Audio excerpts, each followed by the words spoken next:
Welcome to the deep dive. You've sent us a fascinating collection this time, excerpts from Grant Cardone's The 10X Rule. hmm Our mission today is to really get under the skin of his philosophy. What are the absolute core ideas that drive extraordinary success, according to Cardone? And what's the real difference, in his eyes, between those who just get by and those who, well, truly thrive? Exactly. And as always, our aim is to make this a valuable use of your time. We're not just going to skim the surface. We're taking a focused journey through his key principles to see what resonates and what you can really take away and apply. All right, so the very foundation of Cardone's approach is, as you might guess, the 10X rule. What's the central idea we need to get a firm grasp on? Well, at its heart, the 10X rule states that achieving significant success demands 10 times the effort and 10 times the thought you initially anticipate. 10 times. Yeah, this isn't a minor adjustment. It's a complete recalibration of your expectations across the board, from the moment you define your goals to the point where you estimate the necessary work and, crucially, when you actually take action.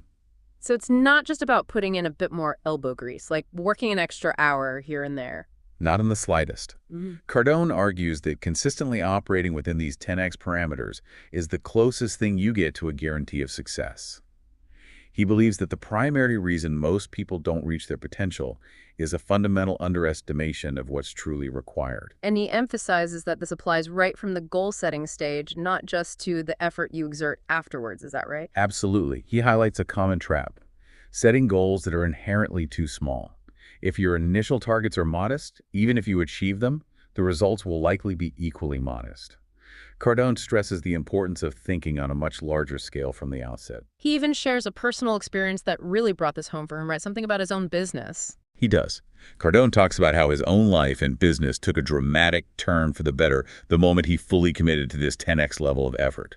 He realized he'd been consistently misjudging what was needed, and as soon as he adjusted his estimations and massively increased his actions, he started to see significant progress. It's interesting how he connects this underestimation to a kind of mental surrender, almost like giving up before you start. It is.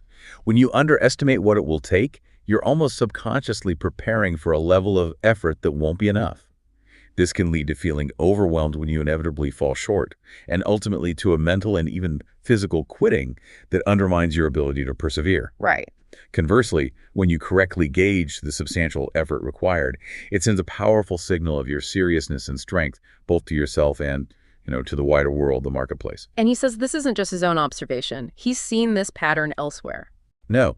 Drawing on his experience consulting with countless individuals and businesses over decades, Cardone has consistently seen that people across all fields tend to underestimate the effort needed for their ventures.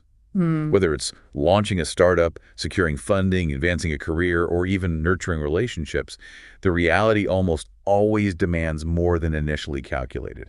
Okay, so we've got the 10x effort and 10x thinking established. Now, what's his take on adjusting your goals when the going gets tough? That's often the first instinct for many people, right? Just lower the bar a bit. Oh, Cardone is emphatic. Never lower your targets. Oh, never. Never. He views this as a profoundly negative move that erodes morale, diminishes hope, and weakens skills, whether within a team or in your own personal drive. He argues that a true leader, or a truly determined individual, will always push for more action as the solution, even if it means falling slightly short of an ambitious goal, rather than settling for something less significant. So he believes the target itself is rarely the fundamental problem. It's usually the action or lack thereof. That's his core tenet within the 10X framework. He operates on the principle that virtually any goal, no matter how audacious, can be achieved if you attack it with the right kind and amount of action, applied with unwavering persistence over time. Oh, He even uses the seemingly far-fetched example of interplanetary travel. It's not inherently impossible, provided the necessary massive actions are sustained over the long haul. huh. He talks about a kind of internal excuse generator we all possess, doesn't he? Something that kicks in when we fail. Yes, he describes it as a built-in automatic calculator that has a tendency to rationalize failure by pointing to external factors, the economy, the competition, the inherent difficulties of the task, even perceived personal limitations instead of focusing on the crucial element of insufficient activity. He believes this calculator is often fueled by our emotions and the negative messages we absorb from various sources. But his response to this is quite direct. It's always about the action. Absolutely. Regardless of the external circumstances, the state of the economy, or the sheer scale of your aspirations, Cardone insists that the right actions, performed to the necessary degree and consistently over time, are the ultimate determinants of success. The root of the problem almost always lies in underestimating the volume of action required. Okay. Moving on, he touches on the initial burst of excitement when you have a new idea and how that can be deceptive when it comes to market reception. Right. He highlights a common mistake made by creators and innovators. They often overestimate the initial enthusiasm of their potential customers. Just because you're passionate about your idea doesn't automatically translate to the rest of the world sharing that passion. Yeah, they might not even know about it yet. Exactly. Or they might simply not see the value or have it as a priority. Cardone cautions against letting your own optimism blind you to the often cold reality of the market's initial indifference. And he frames achieving success not as something merely desirable, but as absolutely vital, like a necessity. Exactly. He views ongoing success as essential for continued growth and even for long-term viability. He draws on historical parallels, the decline of the Vikings, the Roman Empire, even the failure of once dominant companies to illustrate how a lack of sustained expansion and success can lead to decay and ultimate collapse. Wow. Success, in his view, isn't a luxury. It's a fundamental necessity for the perpetuation of individuals, organizations, and even entire civilizations. He's quite blunt about people who downplay the importance of success, isn't he? He is. Cardone suggests that anyone who tries to minimize the significance of success in your life has likely given up on their own ambitions and might be subconsciously trying to rationalize their own lack of drive by convincing others to lower their sights as well. Interesting take. He stresses that individuals and groups must actively and relentlessly pursue their goals simply to maintain their position and avoid being overtaken or becoming irrelevant. And he brings the importance of success down to a very personal level for the listener too, doesn't he? Affecting family, community. Yes, he emphasizes that failing to achieve your potential doesn't benefit anyone, not your family, your community, or the wider world that could have benefited from your contributions.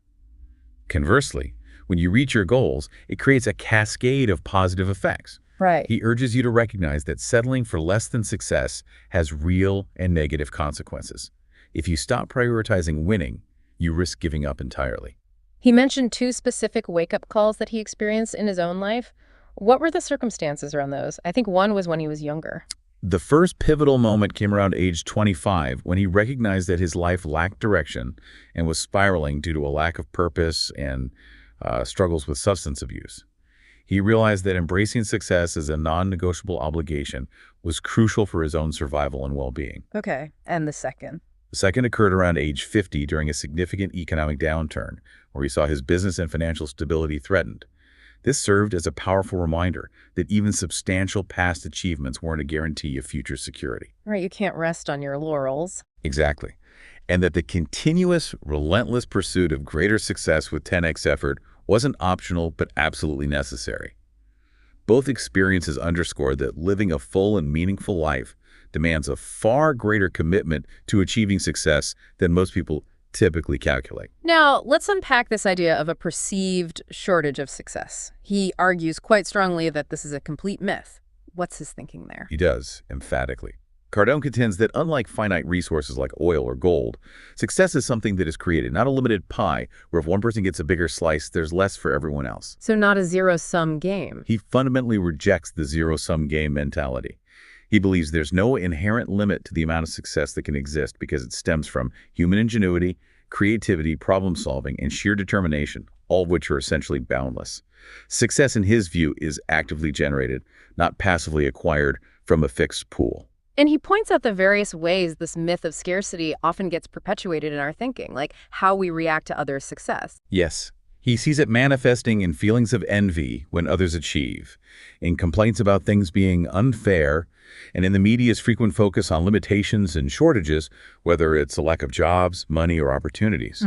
He even shares an anecdote about a neighbor who expected a wealthy actor living in the area to personally fund street repairs, illustrating this flawed logic that success somehow creates an obligation to solve everyone else's problems. And he really challenges the notion that even something as tangible as money is a scarce resource.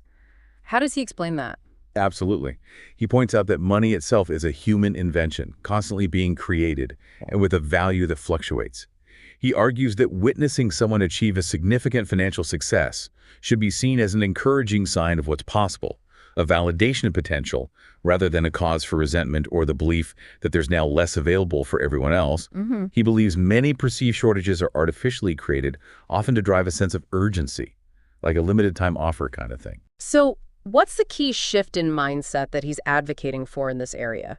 How should we view others' wins? He urges a fundamental shift from viewing the achievements of others with envy or suspicion to seeing them as clear indicators of possibility for your own life.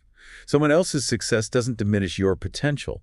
It actually validates it and can serve as a powerful source of inspiration. Okay. Witnessing great victories should dismantle the limiting belief that your own ambitious goals are somehow impossible. Success, in this framework, is a positive force that benefits everyone by expanding our collective understanding of what can be achieved. Another core principle he emphasizes is this idea of radical responsibility. What does that really mean in practice, taking ownership? Radical responsibility in Cardone context is about taking complete and unwavering ownership of everything that happens in your life, both the triumphs and the setbacks. Successful individuals embrace a high degree of accountability for their outcomes and actively avoid engaging in the blame game.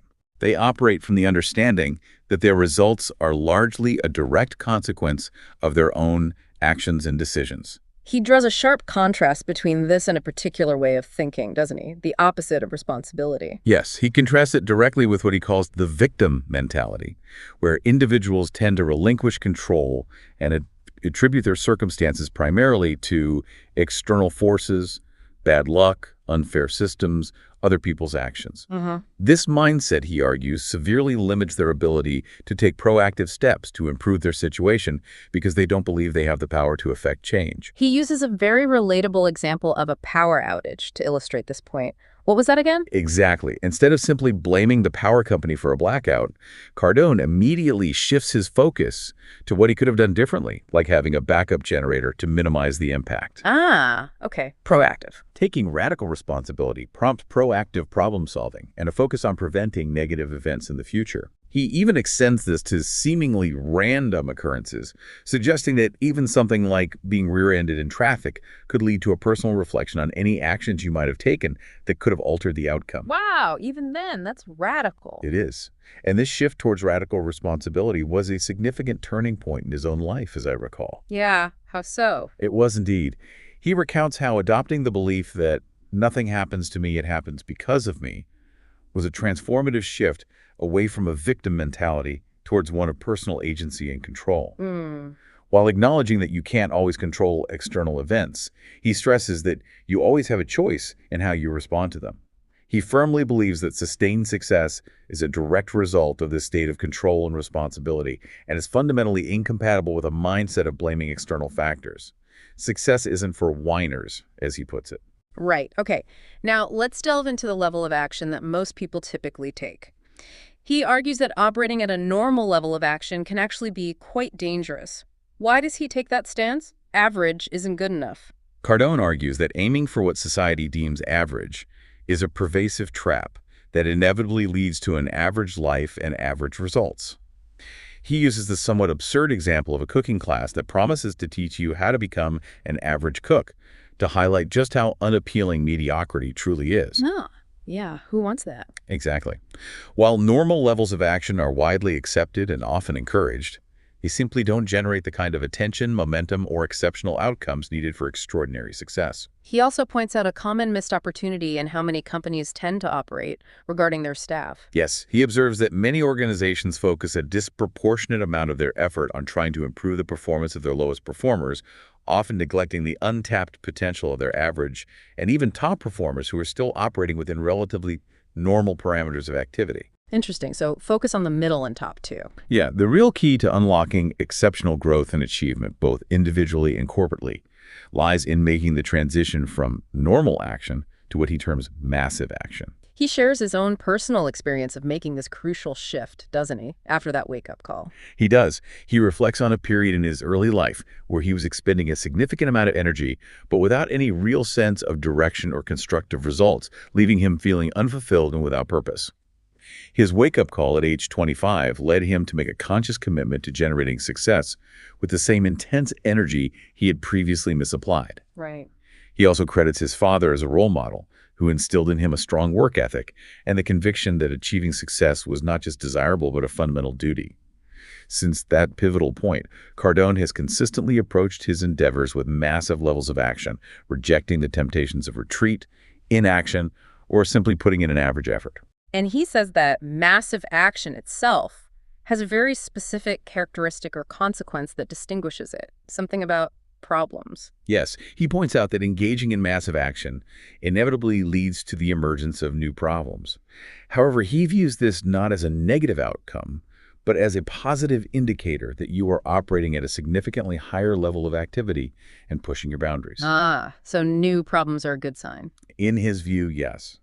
His early experience of cold calling relentlessly for his seminar business, sometimes making as many as 40 face-to-face visits in a single day, perfectly illustrates this principle that level of intense activity naturally generates new challenges that need to be addressed. 40 visits a day. Wow. So massive action isn't just about putting in more hours at the office then. It's a different kind of intensity. Precisely.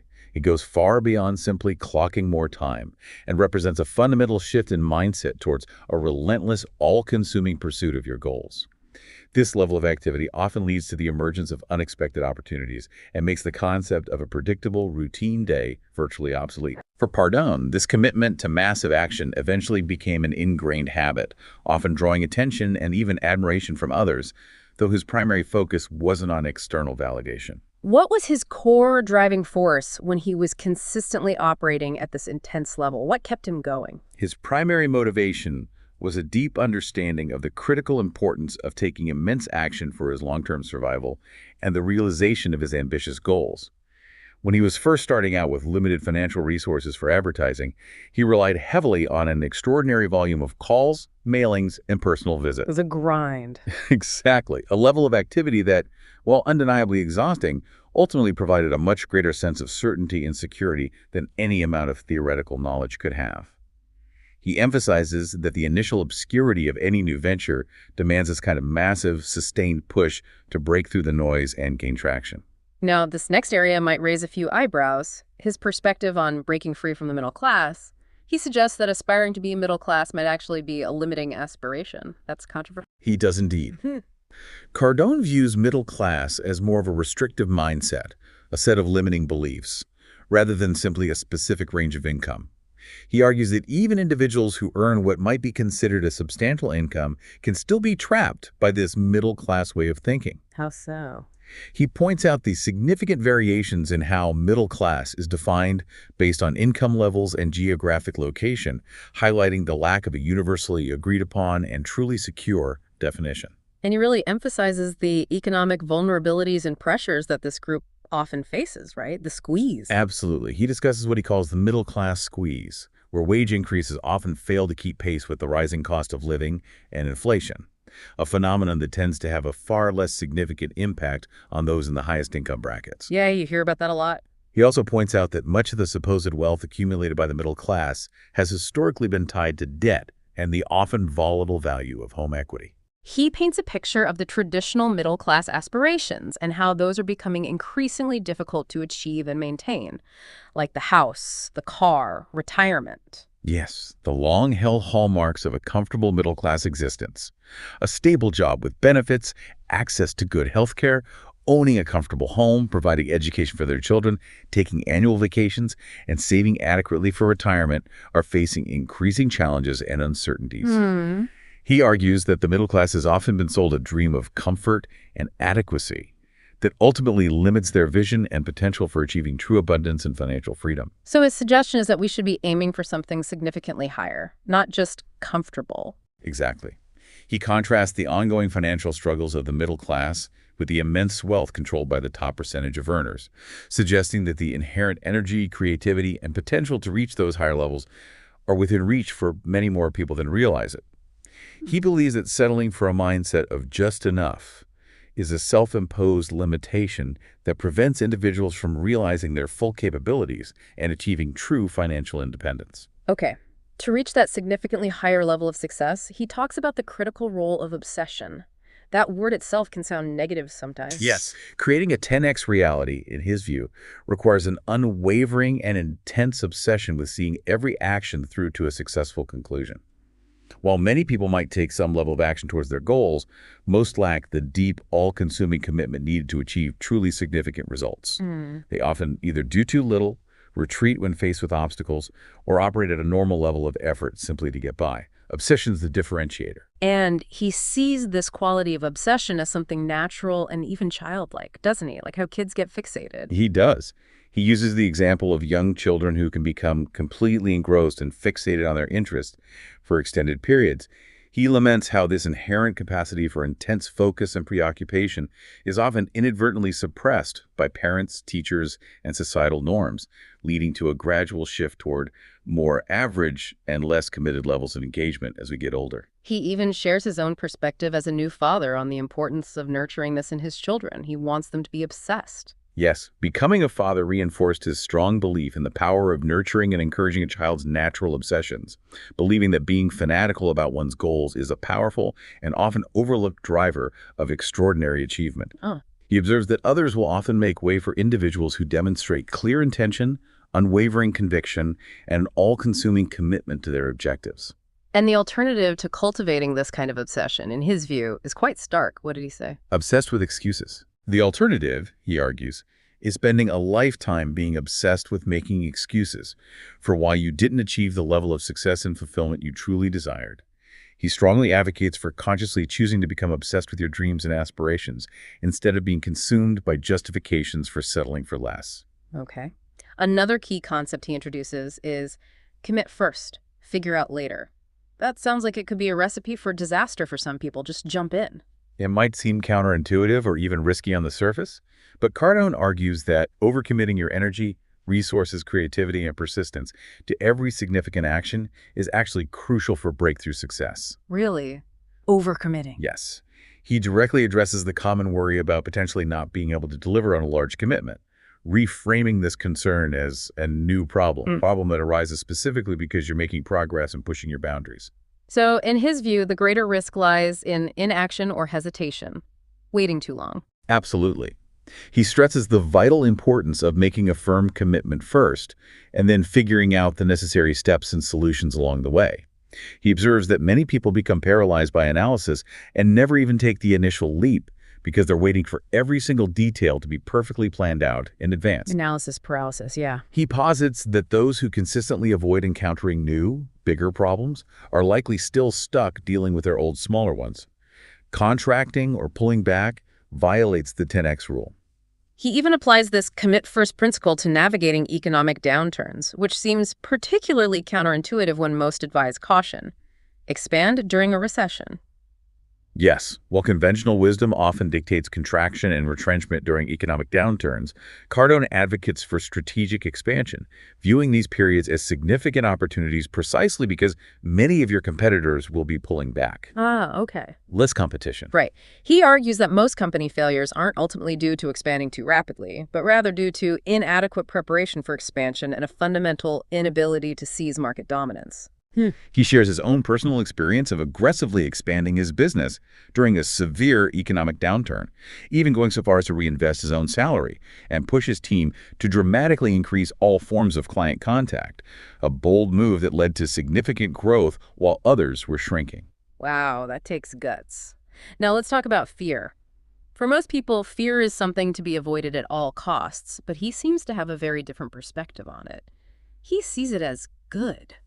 Cardone views the experience of fear when you're contemplating new, higher-level actions as not only normal but even desirable.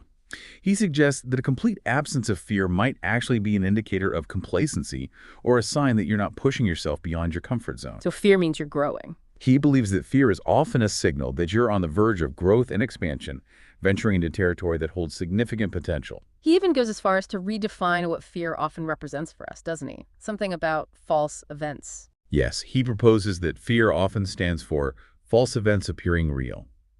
emphasizing that the vast majority of things we worry about never actually come to pass. He believes that fear is largely driven by our emotions and anxieties rather than by logical assessment of actual threats. Mm. And he urges listeners to fundamentally reconsider their interpretation of these feelings. So, in his framework, experiencing fear should actually be a prompt to take action, not to stop. Exactly. He sees fear as a green light pointing directly towards what needs to be done. Mm. He uses everyday examples like being afraid to make a crucial phone call to a potential client, suggesting that the very presence of that fear is the primary reason why you absolutely should pick up the phone and make the call. Okay.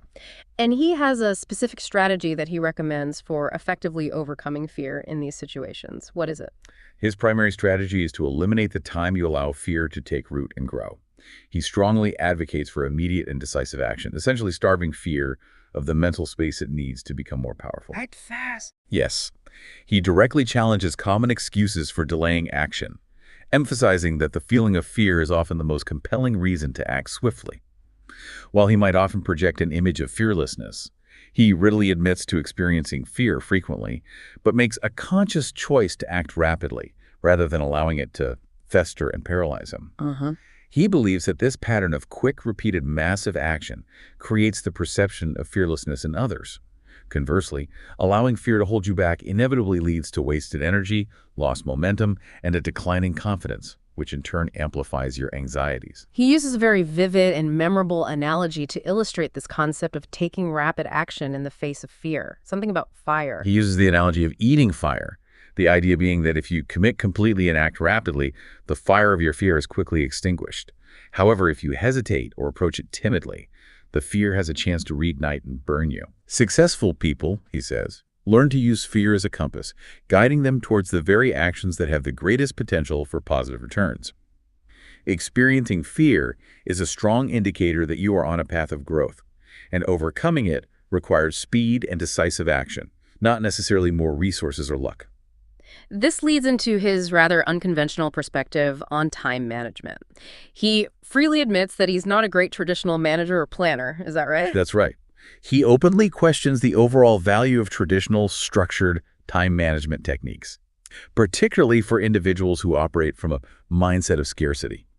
He argues that without a fundamental understanding of how much time is actually available and what is truly essential to accomplish, simply trying to manage it is a futile exercise. Okay. He shares a personal anecdote about someone asking him if he ever rests, to which he jokingly replied, "Never," illustrating his deep awareness of his time, his priorities, and his sense of obligation to relentlessly pursue them. And he issues a direct challenge to the listener regarding their own perception of time. We don't really know where it goes. He challenges you to actually track how you spend your time, pointing out that most people have very little real awareness of their daily activities while simultaneously complaining about not having enough time. Guilty. He then delves into some fundamental questions about the nature of time itself.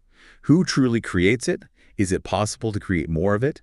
And what does the common saying time is money actually mean in practice? He uses a rather stark calculation to bring home the finite nature of our time on this planet. How many Wednesdays left? Yes, he uses the sobering calculation of a typical 75-year lifespan in terms of total hours, and even breaks it down into the limited number of remaining days. For example, how many Wednesdays a 37-year-old might have left, to instill a powerful sense of urgency and the preciousness of each moment. Yikes. He then explains how increasing efficiency, accomplishing more in less time, effectively creates more usable time.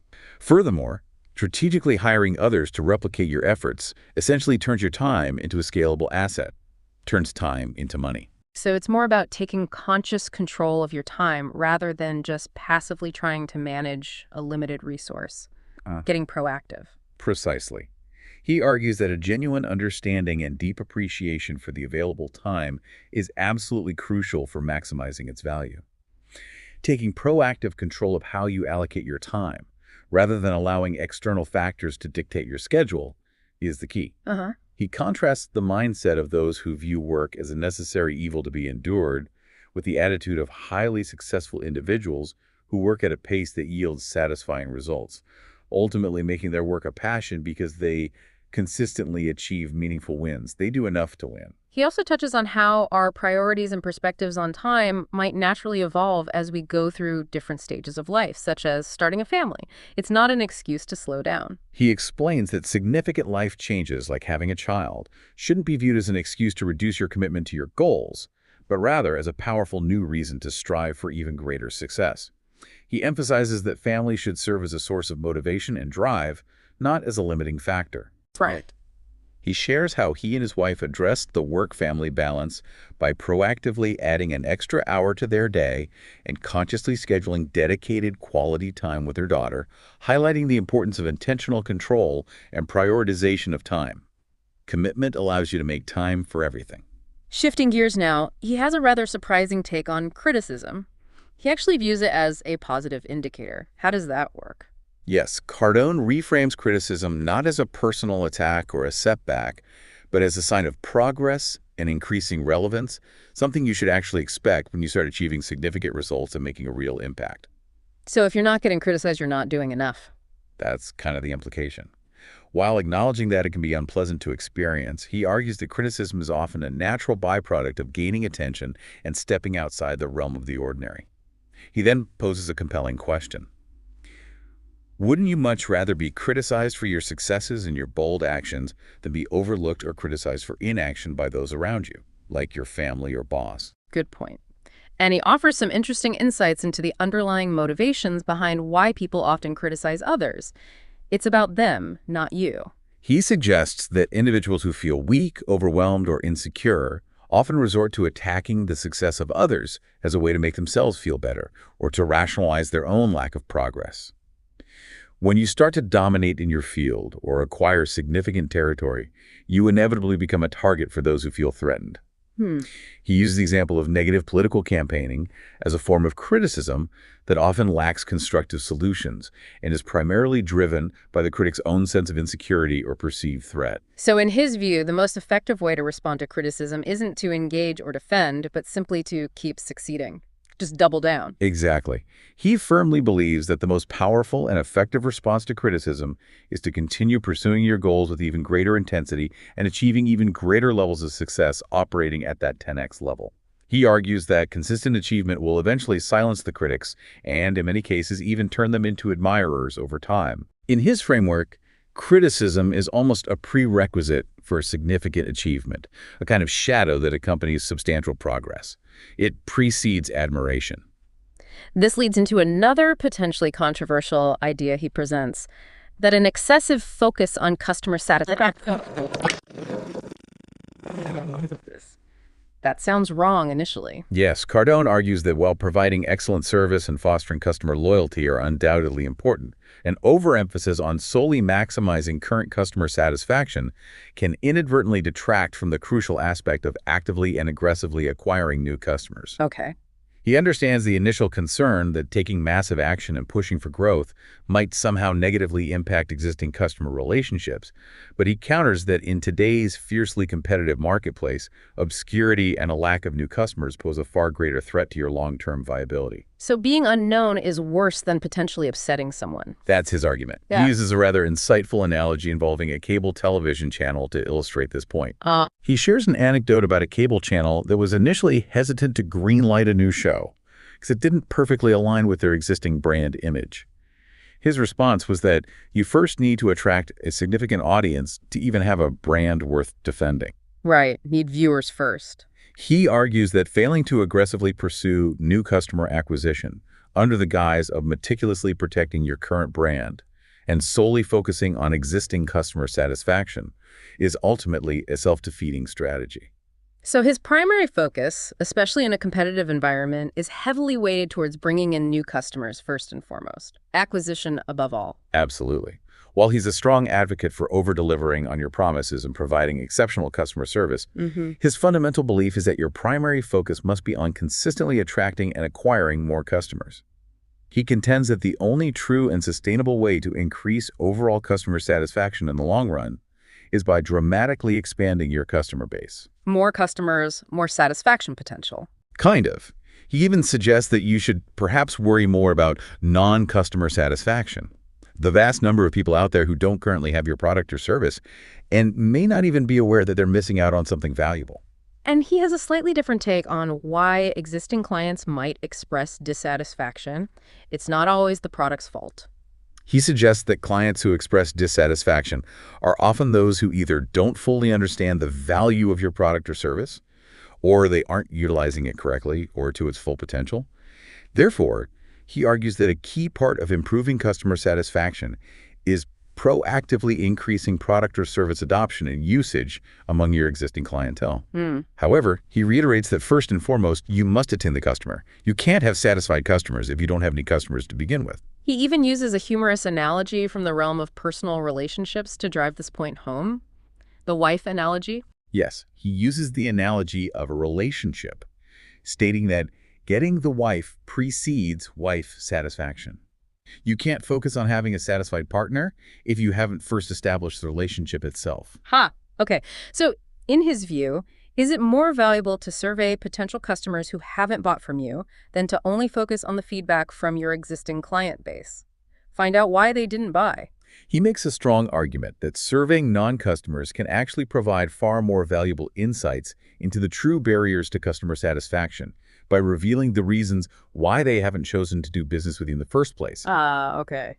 He believes that the majority of business failures stem not necessarily from poor product or service quality, but from a lack of sufficient and strategic action taken to effectively acquire new customers. While post-acquisition customer satisfaction is certainly important for retention and loyalty, the primary and initial focus should be on aggressive and consistent acquisition efforts. And he shares a personal experience where he initially focused too narrowly on a small group of clients, trying to keep them super happy. He recounts an early mistake in his business, where he concentrated too much of his energy on a relatively small number of clients in an attempt to provide great customer satisfaction, which ultimately limited his overall reach and potential for growth. Right. He realized that shifting his focus to pursuing 10 times more clients significantly multiplied his market exposure and, despite inevitably leading to a greater volume of both positive and negative feedback, ultimately resulted in far greater overall success due to the sheer increase in the number of people he was reaching. Volume matters. He uses the examples of massively successful platforms like Facebook and Google, whose widespread success stems from serving an enormous number of users. Finally, he brings it back to the idea that a healthy focus on customer satisfaction needs to encompass the entire customer journey, including acquisition. It starts before the sale. Yes, he emphasizes that your efforts to ensure customer satisfaction should begin with the acquisition process itself. The quality and fit of the customers you acquire will directly impact their potential for satisfaction down the line. He also notes that in customer acquisition, quantity often precedes quality. By reaching a larger pool, you're more likely to connect with ideal customers. Okay. He reiterates that some level of criticism and complaints are almost inevitable with any human interaction and should be viewed as opportunities for communication and improvement, not as reasons to halt aggressive growth.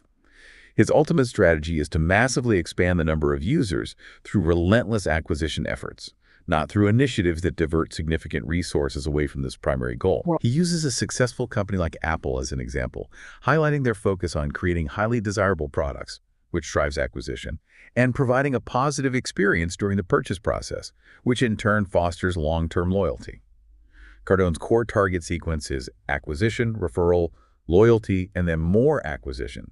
His ambition is for everyone to know about and ultimately purchase his products and services. Wow. His strategy of omnipresence, being present across multiple channels simultaneously, was a key factor in making his name ubiquitous, leading to significant business growth and global opportunities. Let's transition to his thoughts on excuses.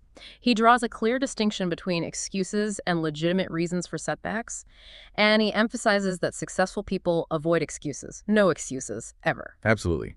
Cardone asserts that a fundamental difference between those who achieve extraordinary success and those who don't is that successful individuals simply don't make excuses for their failures or shortcomings.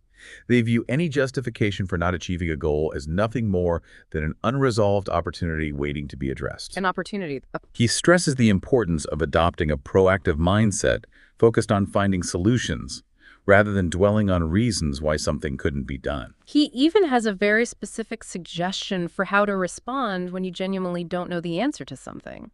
Instead of just, I don't know. Instead of simply saying, I don't know, which can sound passive and final, He suggests a more proactive and solution-oriented response, like, "That's a great question. Let me look into that and figure it out for you."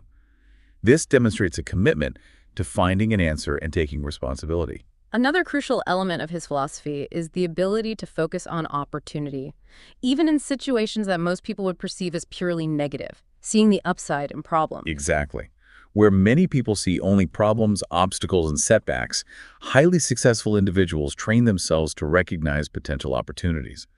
They understand that solving problems is the direct pathway to creating new products, services, attracting new customers, and ultimately achieving greater financial success. They see challenges as equalizers, where those with an opportunity-focused mindset can truly distinguish themselves by finding innovative solutions. He even lists several specific situations that most people would dread, but that he suggests can be viewed as potential prospects, like recessions. Yes, he includes things like economic recessions, rising unemployment rates, increased customer complaints, and even the closure of competitor businesses as situations that, while difficult, can be seen as fertile ground for those with the right perspective to identify unmet needs and create new value. And he goes so far as to say that highly successful people actually derive energy and motivation from facing significant challenges. They like problems. While many people loathe challenges and use them as reasons to give up or avoid action, highly successful individuals are often energized and invigorated by them. He believes that a feeling of being overwhelmed often stems not from too many challenges, but from a lack of significant wins. Need more wins. He emphasizes that success breeds further success, and that every challenge overcome serves to sharpen your abilities and build momentum towards your larger goals. He encourages cultivating a positive outlook that views challenges as stimulation to engage and problem solve rather than as excuses for avoidance. He underscores the importance of winning in life, for maintaining a positive mental state and realizing your full potential, suggesting that the more you win, the more you will actually come to enjoy tackling tough challenges. Persistence, the ability to keep going despite setbacks, is another key trait that he consistently highlights as essential for achieving significant success. Just keep grinding. Absolutely. Cardone states that in his own journey, he considers himself to be more persistent than inherently talented, emphasizing that persistence is a quality that is developed and cultivated, often in spite of societal norms that might encourage conformity and not making waves. Right. However, he believes it is an absolutely non-negotiable ingredient for realizing any meaningful dream or ambition. He also touches on the common tendency to play it safe and be overly conservative in our actions, a mindset that is often ingrained from a young age. He uses a rather vivid analogy related to risk-taking to underscore the importance of this persistence and willingness to go further. Something about Vegas. He references the well-known saying about Las Vegas, "You have to bet big enough to lose big, to win big," to powerfully illustrate the necessity of taking significant risks in both life and business if you want to achieve truly substantial rewards. Okay. He observes that most people tend to stop short in their pursuit of recognition and success because they are afraid of criticism or of potentially disrupting their current, comfortable, albeit perhaps limited, state. But successful people have a fundamentally different relationship with risk and the possibility of failure.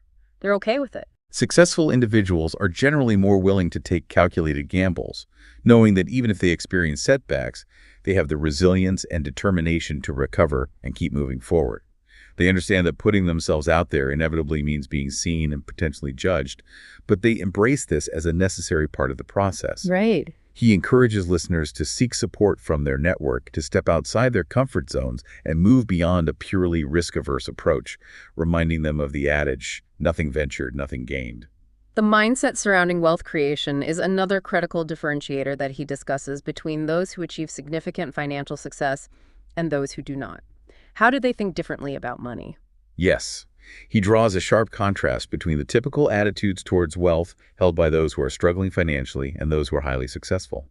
He observes that individuals in less financially secure positions often focus primarily on the mechanics of earning a salary and diligently trying to conserve their existing money, saving versus creating. Whereas the truly wealthy have a fundamentally different perspective on where wealth actually comes from, right? It's not finite. Exactly.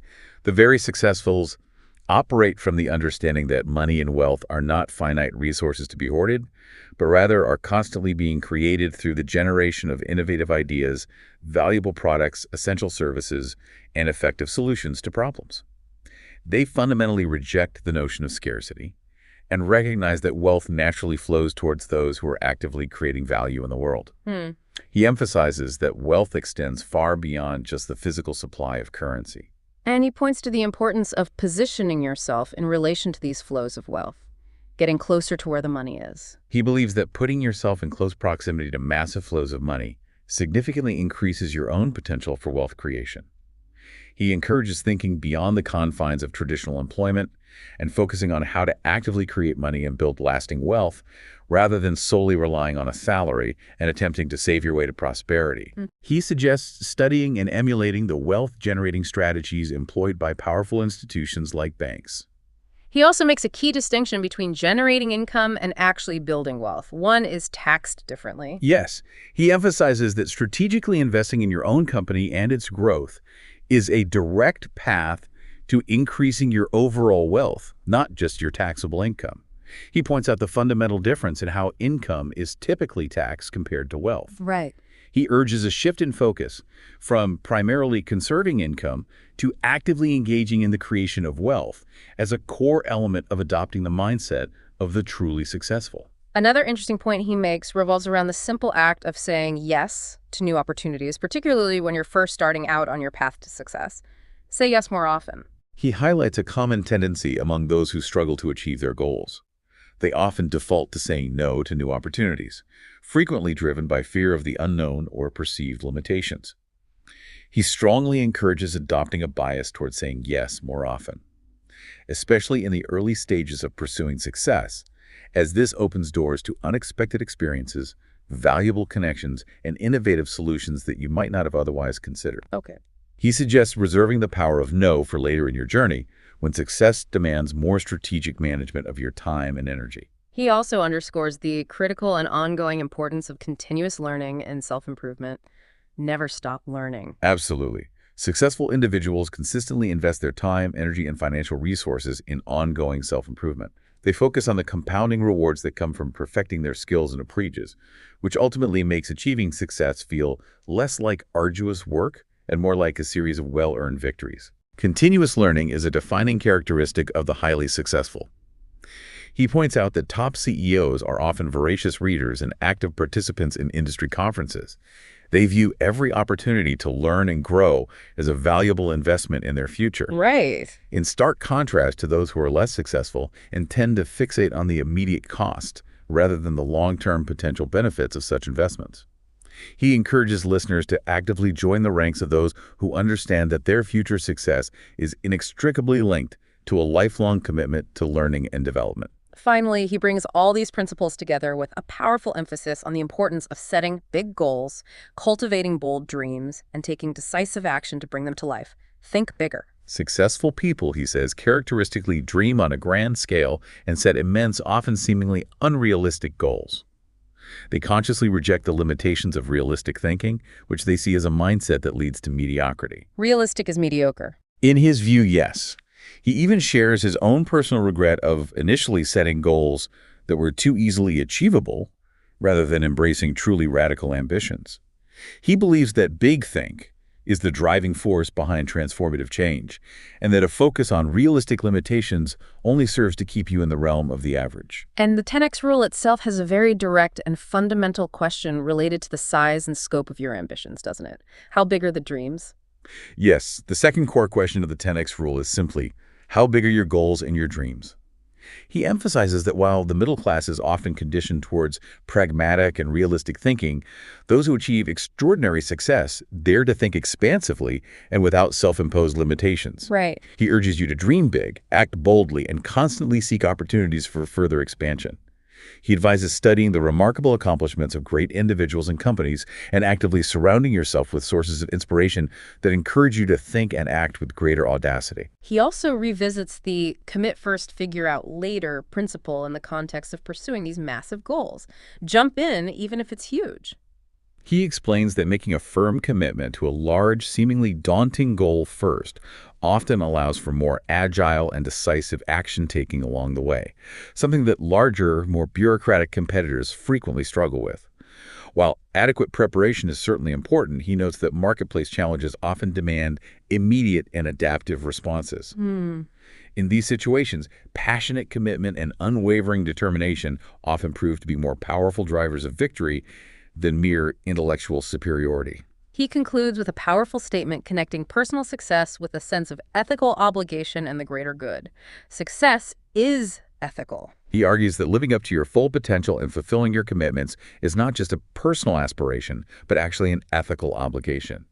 He suggests that any significant gap between your inherent capabilities and your actual achievements represents, in his view, an ethical issue. He believes that the most successful individuals are deeply driven by this internal ethical imperative to maximize their impact. Furthermore, he emphasizes that one's individual success is intrinsically linked to the well-being and success of the larger group or community they are part of, and that disregarding the collective ultimately harms the individual. Successful people understand the critical importance of investing in and actively elevating those around them. He even provides a compelling personal example of consciously applying the 10x rule in a very specific project, the writing of his book, If You're Not First, You're Last.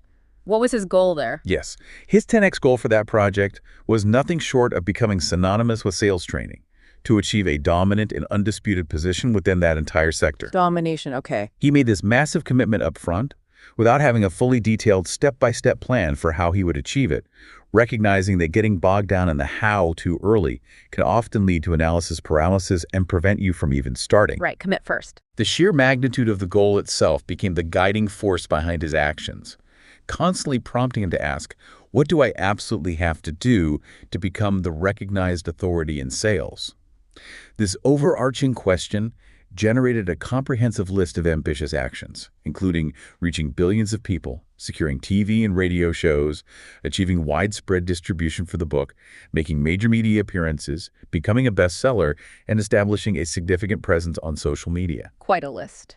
Despite initially lacking the necessary connections and specific know-how in many of these areas, he operated with the unwavering belief that setting a goal of that scale would naturally compel him to take the necessary actions. Securing a TV show felt like a particularly high-impact step towards achieving his objective.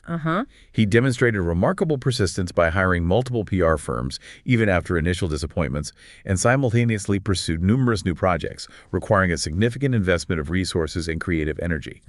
Notably, he chose to expand his efforts aggressively during a severe economic downturn. And with the downturn expansion, even eliminating his own salary to reinvest in growth, truly embodying a 10x mindset when most others were contracting. He remained fiercely committed to the ultimate goal, viewing it almost as a mission to help others navigate the economic crisis, believing that the immense potential value of achieving his objective far outweighed the inherent risks and required efforts. By focusing his energy on what he could control, actively getting his message out through a variety of channels, he eventually began to see tangible results, receiving requests for radio and television interviews. He embraced every single media opportunity, regardless of the specific topic, as a chance to gain greater exposure, consistently demonstrating his willingness and commitment with a resounding, "I am your guy." When a potential TV opportunity arose in New York, he proactively showed the producer his proactive approach and his willingness to commit, without all the fine details ironed out, perfectly exemplifying the commit first, figure out later philosophy. His immediate willingness to reschedule existing commitments to attend the New York meeting and his persuasive efforts to secure a face-to-face meeting with the company owner proved to be a significant breakthrough. Wow. He then strategically leveraged his guest appearance on Joan Rivers' show to further his TV show aspirations, proactively offering insightful feedback and suggesting a more impactful show concept that focused on filming real-world sales increases. His proactive outreach to various companies, offering them the opportunity to be featured on his yet-to-be-created show, actually generated new business even before the show was officially launched. He even took the initiative to push the New York producers to film a teaser episode, personally securing a Harley-Davidson dealership as an ideal location through his own direct efforts.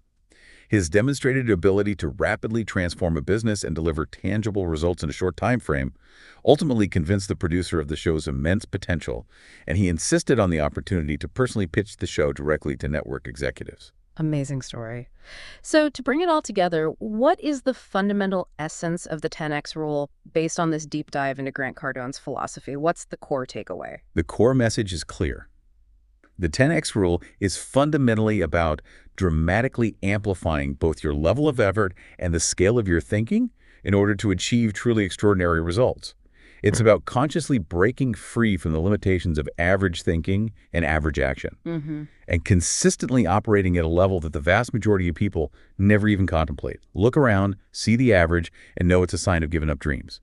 Find exceptional mentors. And what's the key takeaway that our listeners should be reflecting on now after this discussion? What should they do with this? We'd really encourage you to take some time to consider how the core principles we've explored today, setting those significantly larger 10x goals, committing to massive levels of action, embracing the concept of radical responsibility for your outcomes, and even reframing your perspective on criticism as a potential indicator of progress. How do these ideas resonate with your own ambitions and the specific challenges you might be currently facing in your life or work? Success isn't optional, it's a duty. Here's a final thought-provoking question for you to really chew on. What is one specific area of your life or your professional endeavors where consciously and deliberately applying the principles of the 10x rule, even in just one focused aspect, could potentially lead to the most significant and transformative breakthrough for you? Where can you 10x right now? And if these insights have sparked a desire within you to explore these concepts further and to achieve more in your own life, we highly encourage you to delve deeper into Grant Cardone's wider body of work. Success is your duty, obligation, and responsibility. Thank you for joining us for this in-depth exploration on the deep dive.